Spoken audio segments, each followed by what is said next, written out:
Already ಅವರನ್ನ ಕಳ್ಕೊಂಡಿರುವ ನೋವಲ್ಲಿರುವ ಮಹಾರಾಷ್ಟ್ರದ ಜನತೆಗೆ ಅಥವಾ ಅವರ ಅಭಿಮಾನಿಗಳಿಗೆ ಇವರ ಈ ಸ್ಟೇಟ್ಮೆಂಟ್ ಒಂದು ರೀತಿ ನುಂಗಲಾರದ ಬಿಸಿ ತುಪ್ಪ ಆಗಿರುತ್ತೆ.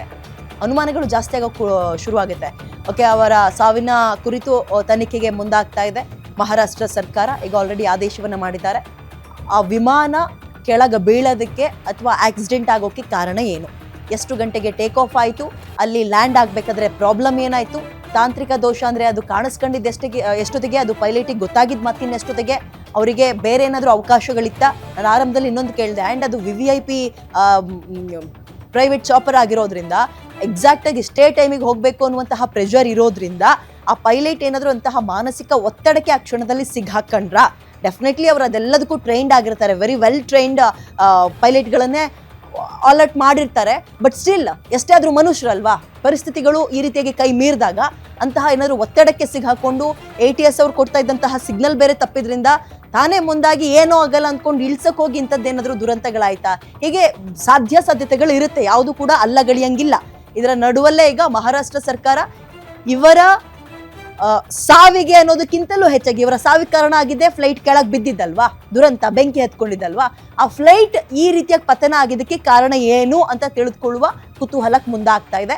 ಸೊ ಈಗ ಪ್ರಶ್ನೆಗಳು ಸಹಜವಾಗೇ ಬರುತ್ತೆ. ಇಷ್ಟೊತ್ತು ನೀವು ನೋಡಿದ್ರಿ, ಟೆಕ್ನಿಕಲ್ ಇಶ್ಯೂ ಇತ್ತಾ, ಅದಕ್ಕಿಂತ ಮುಂಚೆ ಅದು ಟೇಕ್ ಆಫ್ ಆಗಬೇಕಾದ್ರೆ ಅದರ ಮೇಂಟೆನೆನ್ಸ್ ಹೆಂಗಿದೆ ಅನ್ನೋದ್ರನ್ನ ಚೆಕ್ ಮಾಡಿದ್ರ, ಮೇಂಟೆನೆನ್ಸ್ ಸರಿ ಇತ್ತಾ, ಇವೆಲ್ಲವನ್ನು ನೋಡ್ತಾರೆ. ಆ್ಯಂಡ್ ಎಷ್ಟು ಸ್ಪೀಡಲ್ಲಿ ಇತ್ತು, ಕೆಳಗೆ ಬರಬೇಕಾದ್ರೆ ಹವಾಮಾನ ವೈಪರೀತ್ಯ ಅಂದರೆ ತೀರಾ ಆ ಪ್ರಮಾಣದಲ್ಲಿ ಮಂಜು ಕವ್ದಿತ್ತ, ಅವ್ರಿಗೆ ಕಾಣಿಸ್ಲೇ ಇಲ್ವಾ.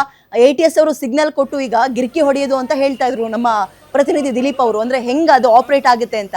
ಸರಿಯಾದಂತಹ ಜಾಗ ಸಿಗ್ದಲೆ ಈಗ ನಾವು ಕಾರು ಬೈಕನ್ನು ಕರ್ಕೊಬಂದು ಯಾವುದೋ ಒಂದು ಮೂಲೆಯಲ್ಲಿ ಪಾರ್ಕ್ ಮಾಡಿ ಹೋಗ್ತೀವಲ್ಲ, ಹಂಗಾಗಲ್ಲ ಫ್ಲೈಟ್ಗಳ ವಿಚಾರ. ಸೊ ಜಾಗ ಸರಿಯಾಗಿ ಅಲರ್ಟ್ ಆಗ್ತಾ ಇಲ್ಲ ಅಂದಾಗ ಅವರು ಆದಷ್ಟು ಮೇಲೆಯೇ ಟೈಮ್ ಪಾಸ್ ಮಾಡ್ತಾ ಇರಬೇಕಾಗುತ್ತೆ. ಆ ಜಾಗ ಸಿಗೋ ತನಕ, ಒಂದು ಕ್ಲಿಯರೆನ್ಸ್ ಸಿಗೋ ತನಕ ಆದಷ್ಟು ಮೇಲ್ಗಡೆಯೇ ಒಂದು ಓಡಾಡ್ತಾ ಇರಬೇಕಾಗುತ್ತೆ, ಅದನ್ನ ಟೈಮ್ ಪಾಸ್ ಮಾಡ್ತಾ ಇರಬೇಕಾಗುತ್ತೆ.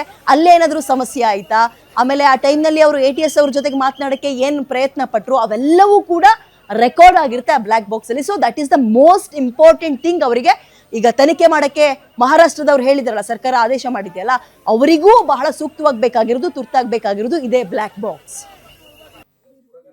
बहुत ही आज महाराष्ट्र के लिए एक काला दिन कहूँ, एक दुर्भाग्यपूर्ण घटना कहूँ, एक दुखद घटना कहूँ, ऐसी घटना जो हर एक के एक दिल को दुखाने वाली घटना आज महाराष्ट्र में घटी है.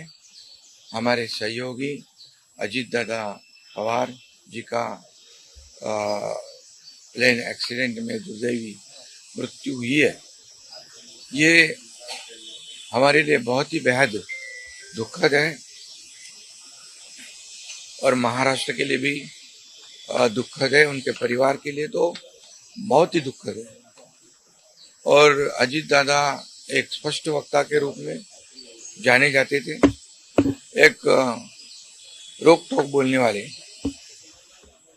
देखता हूँ, करता हूँ, ऐसे ಶಬ್ದ.